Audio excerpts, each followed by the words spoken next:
Imagine a lie so colossal, so pervasive, that billions around the globe accept it without question.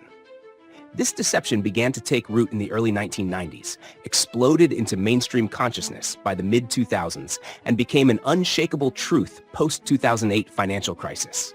It's a lie that has burrowed deep into both Western and global culture. And quite possibly, it's here to stay for another century. What lie are we talking about? That capitalism equates to a system where big government is in cahoots with big banks and corporations to fleece the public, then swoops in with bailouts when these entities falter. You've heard it time and again. The 2008 crash was caused by too much capitalism. Health insurance companies have grown to be mammoth, money-sucking monstrosities because of capitalism.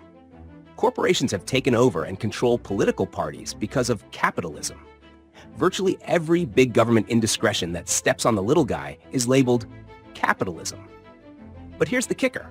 This isn't capitalism at all. It's corporatism, a beast entirely different from the free market ideal. The US hasn't been a true capitalist economy since at least 1913. Blaming capitalism for our economic woes is like blaming the sun for the darkness during an eclipse. The real culprit? Corporatism. Yet while everyone from your average Joe to pundits scream about capitalism, corporatism escapes the spotlight. So what does true capitalism look like? In a world of pure capitalism or free market capitalism, you'd see freedom to innovate. People would start their own businesses with zero government interference. They'd run them however they chose, as long as they're not breaking fundamental laws like murder or theft. You'd see low taxes and a small government. With a tiny government, taxes would be minuscule. Your success would largely be yours and yours alone to keep. You'd see pure market dynamics, no government favors or penalties to skew competition. If your product tanks, you tank with it. No bailouts, just repercussions or a chance for a new start. You may see booms and busts naturally. Recessions would be short, sharp shocks that clean out inefficiency and corruption, leading back to prosperity.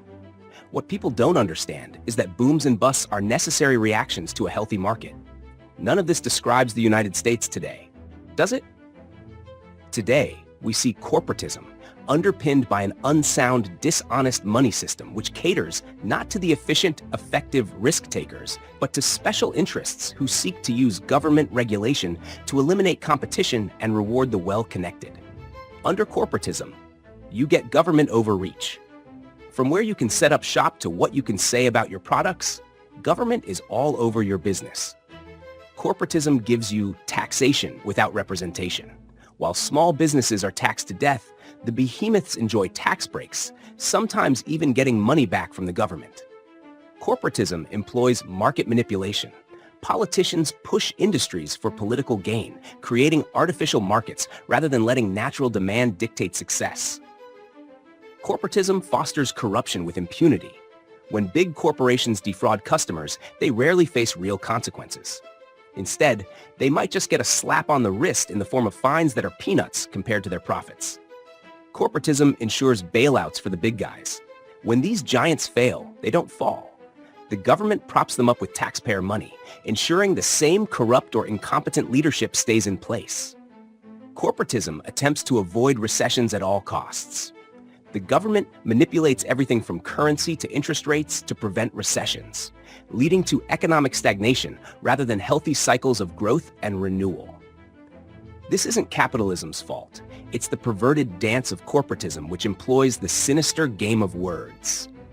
Many are duped into this lie because they don't know better. But some know exactly what they're doing when they label the US system as capitalism. Left-wing intellectuals and influencers like Michael Moore, Robert Reich, and others deliberately conflate corporatism with capitalism to push their agendas, knowing full well the terms are not interchangeable. They aim to discredit capitalism while promoting socialism, which is an entirely different system. They've succeeded, as evidenced by current public sentiment, but at the cost of perpetuating one of the biggest lies of our time. So, next time someone blames capitalism for economic ills, remember, we're living in a corporatist world, not a capitalist one. Capitalism is the free market. Corporatism is a manipulated market. controlled by those fraudsters who benefit from never-ending special interest favors which flow from the psychopathic political puppets in Washington's District of Criminals. Thanks for watching this video. If you got something out of it, maybe you'll like some of my others.